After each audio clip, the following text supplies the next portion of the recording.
During this semester, I completed the majority of my volunteer hours at the Laurels of Mount Pleasant. This organization offers short-term recovery and nursing services, as well as extended stay care for individuals who have physical or cognitive limitations. During my fieldwork experience, I had a resident who would yell at me because he wanted a cigarette.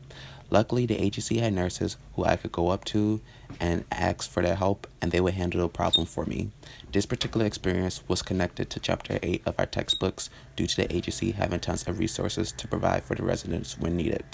Another connection I can make between my fieldwork experience and class content was when I was playing board games with residents.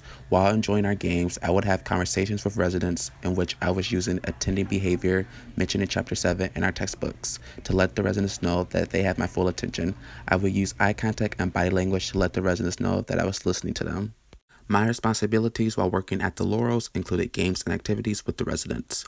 Also, every Thursday at 7:30 p.m., 2 other volunteers and I was in charge of Pokino. Pokino is basically bingo, and I would help residents play Pokino who had cognitive difficulties. 6 days before Thanksgiving, 2 volunteers and I participated in karaoke with the residents. We played songs from the 50s, 60s, and 70s and sang the Christmas songs. A resident wanted me to sing, which I was nervous about because I am a shy guy. But once me and another resident received the microphone, we had a blast.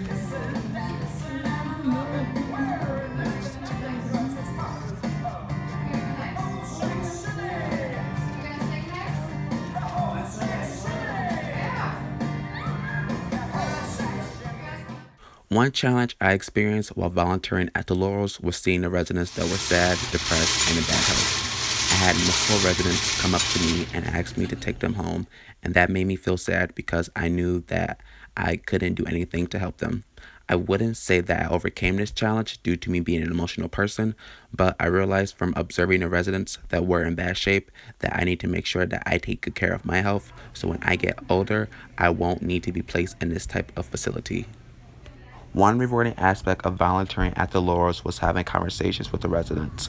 I enjoyed hearing stories from their younger days as well as laughing with the residents when they had jokes.